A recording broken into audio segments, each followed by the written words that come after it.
तीर्थेश वर्धमान स्वामी के शासन में जयवंतो वीतराग श्रवण संस्कृति भगवत अरहत परमेश्वर तीर्थंकर दिनेश्वर देव ने ईश्वर वसुंधरा को वस्तु की वस्तु का सत्याद्भुत प्रदान किया है।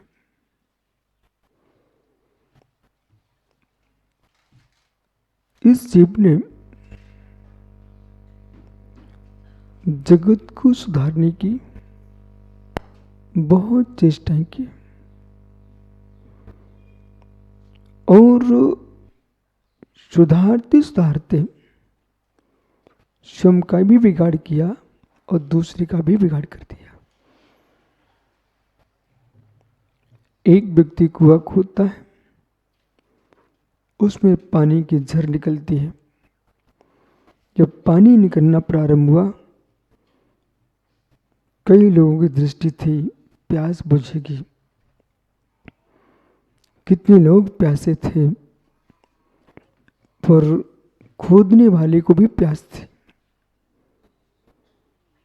पर जैसे प्रथम झर निकलती है और लोभ आता है और निकलना चाहिए, और खनन किया, इतना ज़्यादा खोद दिया, नीचे पानी था नहीं, ऊपर की झर भी बंद हो गई।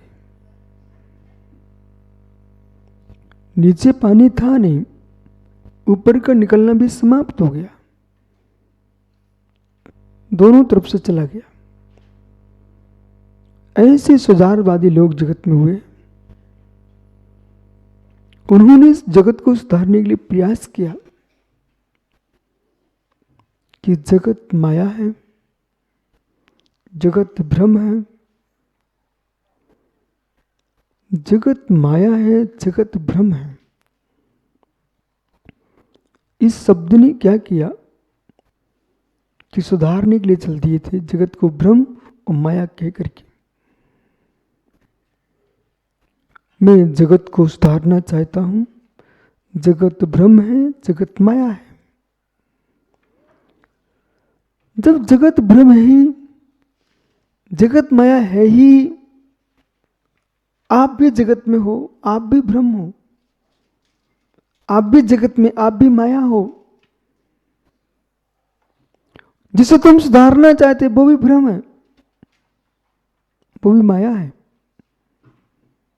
किसको सुधारना चाह रहे आप? जगत भ्रम है, जगत माया है। ओह, मालूम चला सुधारने चले थे, वहीं बिगाड़ हो गया। एक श्रेष्ठ साधक, तत्वज्ञानी, तत्तुमसि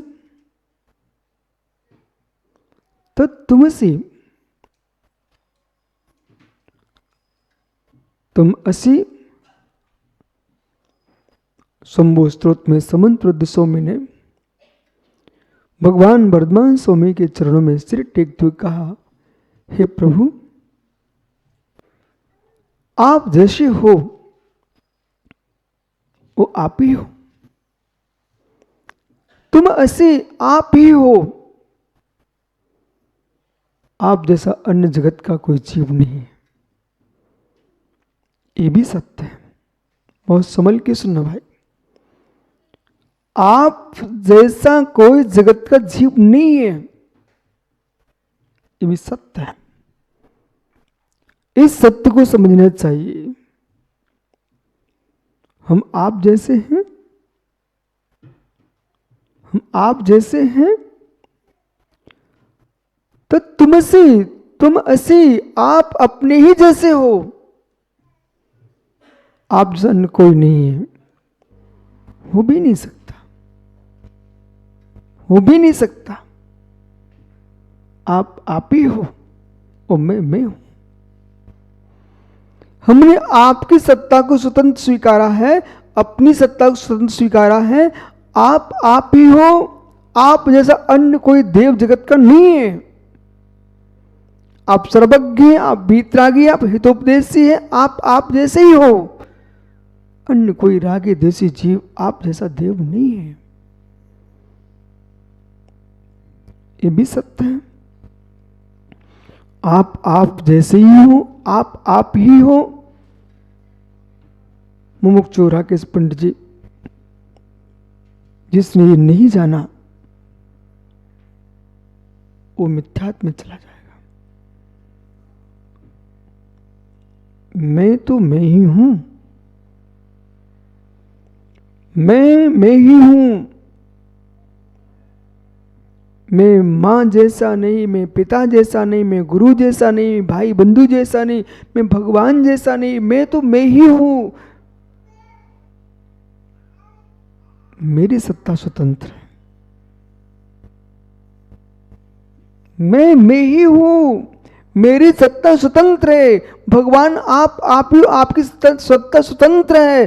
और हे मित्र, महेश्वर की सत्ता स्वतंत्र है, जिनेश्वर की सत्ता स्वतंत्र है,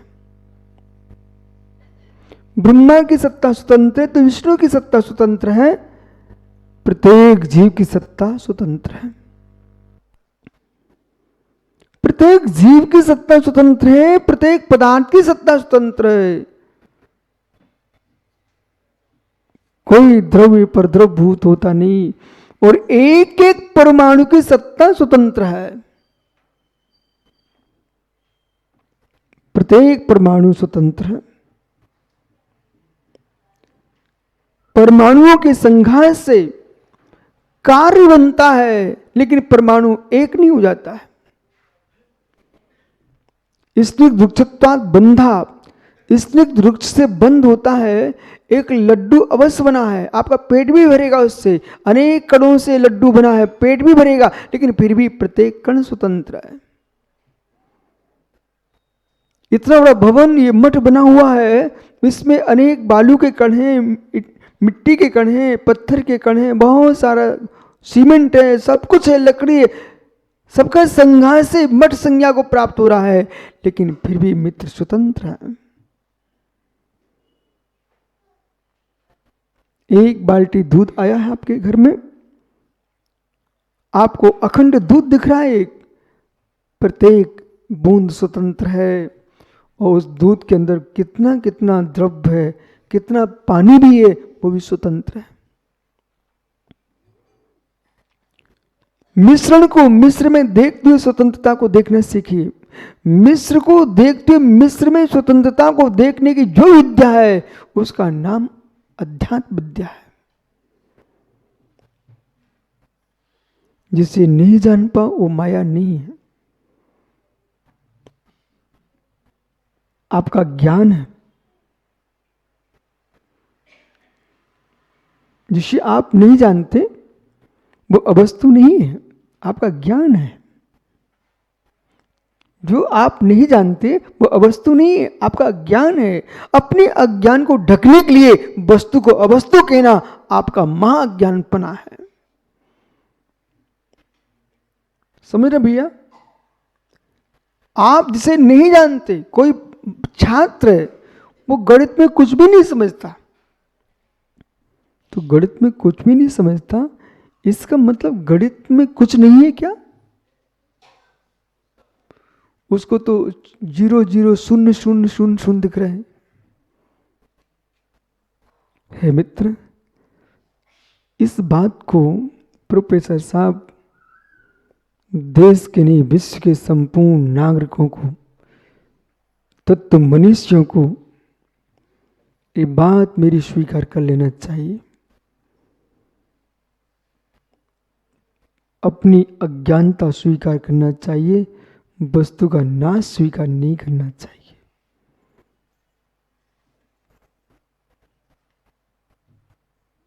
कन्नू भाई, हर व्यक्ति गाय का दूध नहीं निकाल सकता।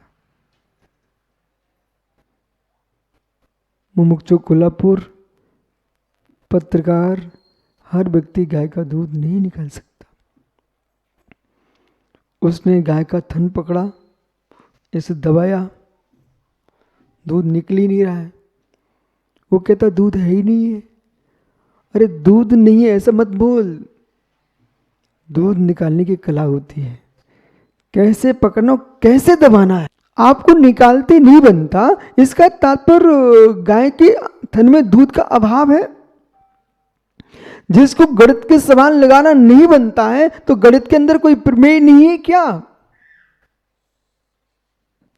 इधर देखो, एक ऐसा शब्द बोला हमने, अंक है एक, पर अंक एक भी कहोगे ना तो शब्द का प्रयोग करना पड़ेगा आपको। प्रोफेसर साहब, मित्र आपकी आवश्यकता है, एक अंक आप लिखिए, लिखो अपनी डायरी पैड पर, एक लिखो, एक।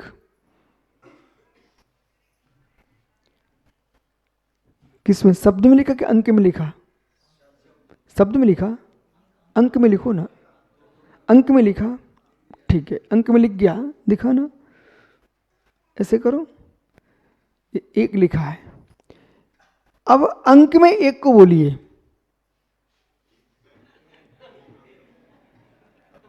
अंक में बोलिए।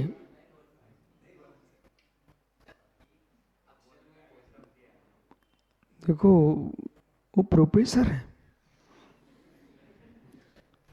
अंक में एक लिखा है इन्होंने, पर अंक में एक लिखा है, उसको शब्द में नहीं अंक में ही बोलिए आप। तो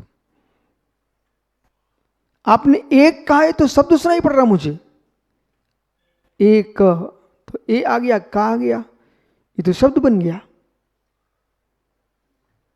अब अंक में ही बोलिए आप, ये तो शब्द है।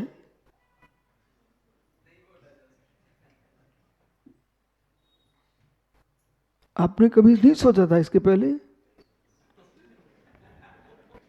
ठीक है, अच्छी बात है, नहीं सोचा ना।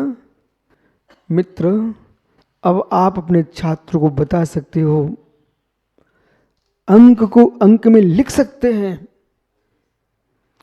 अंक को अंक में लिख सकते हैं, पर अंक को अंक से बोल नहीं सकते हैं। जब भी अंक के हम परिभाषा बनाएंगे, अंक को हम बोलेंगे तो उच्चारण शब्द में ही होगा। आप समझिए, आप, तुम इंजीनियर हो, मैं इंजीनियर को आधा मानता हूं, आपको पता है ना, आपको अपने विषय के पूरे कहलाओ, हर विषय के पूरे बनने की कोशिश नहीं करना चाहिए।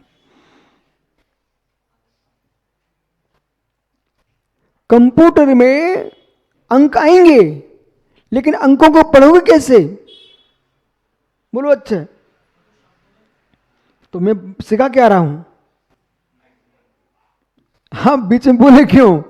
यानी अंक को आप चाहे कंप्यूटर की रचना अभी हुई है, कंप्यूटर ने कंप्यूटर का निर्माण किया ही नहीं है, मानव की बुद्धि ने कंप्यूटर की रचना की है।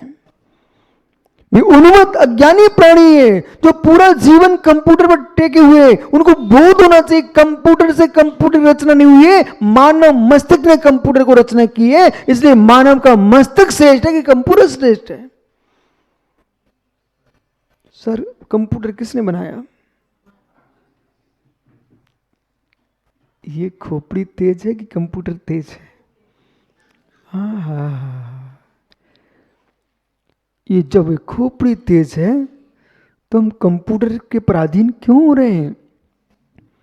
श्री धवला जी में षटखंडागम में जितनी अंकों की व्याख्या है, शून्यों की व्याख्या है, आपके कंप्यूटर में वो संख्या ही नहीं है। अच्छे, कंप्यूटर में संख्या नहीं है आपके पास। लोक विभाग नाम का ग्रंथ है, सर्वनंदी आचार्य महाराज ने लिखा, आज भी अपने पास उपलब्ध है, सोलापुर से प्रिंट है, लोक विभाग नाम का ग्रंथ। और आप जितने छात्र हैं, भूगोल खगोल को समझना चाहते हैं, गणित को जानना चाहते हैं, उन्हें महावीराचार्य का गणित सार नाम का ग्रंथ पढ़ना चाहिए। गणित सार और लोक विभाग नाम का ग्रंथ का अध्ययन करना चाहिए, जिसमें शून्य की व्याख्या की गई है। और विश्व में सर्वाधिक शून्य का सबसे पहले व्याख्यान करने वाला कोई ग्रंथ है, उसका नाम लोक विभाग नाम का ग्रंथ है। विश्व को शून्य की व्याख्या बताने वाला कोई दर्शन है, उसका नाम जैन दर्शन है। और जैन दर्शन दिगंबर परंपरा के आचार्य सर्वनंदी नाम के आचार्य महाराज हैं, जिन्होंने शून्य की व्याख्या की है। इसके बाद चाहे मित्र कोई भी आया हो, चाहे गुप्त आए हो, चाहे मित्र आपके आर्यभट्ट आए हो, इन्होंने शून्य को व्याख्यात किया है, परंतु आगे बढ़ाया है। सबसे पहले कथन करने वाले आचार्य और दर्शन को ये तो जैन दर्शन है। ओंकारं बिंदु संयुक्तम् नित्यं ध्यायन्ति योगिनः कामदं मोक्षं चैव ओंकाराय नमो नमः। शून्य यानी शून्य, शून्य यानी रिक्त, शून्य यानी अनुभव, शून्य यानी अनुभव शून्य, शून्य यानी अनुभव, शून्य अनुभव शून्य, शून्य अभाव, अनुभूति शून्य, अवाच्य, अवाच्य भंकर शून्य, अथवा अनुभव शून्य, रिक्त अर्थ में। अब मित्र आइए, तो लोक विभाग में शून्य की व्याख्या की है।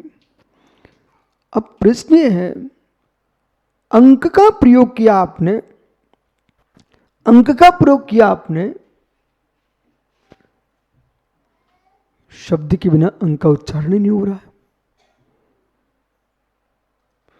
और फिर इस शब्द में जो वर्ण है, वर्ण में व्यंजन है। जो व्यंजन है जैसे कि का उच्चारण करके दिखा दीजिए, आप सुर हटा दीजिए। व्यंजन में सुर विराजता है, व्यंजन में सर सुर होता है, सुर के अभाव में व्यंजन का उच्चारण नहीं हो पा रहा है। बोलिए, का पहला व्यंजन है, क आ नहीं कर रहा, पहले क्या नहीं कर रहा, आ, का में हलंत लगा दो। अब बोलिए हलंत लगा करके, पहले सुनिए, जिसका तुमने सुर निकाल दीजिए उसका उच्चारण करोगे क्या? स्वर रहित व्यंजन अपने आप मृत हो गया। जैसे विभक्ति रहित शब्द मृत संज्ञा को प्राप्त होता है, मृत संज्ञा को प्राप्त होता है, ऐसे स्वर नहीं है जिस व्यंजन में उसका उच्चारण नहीं होता। स्वर निकलेगा ही निकलेगा,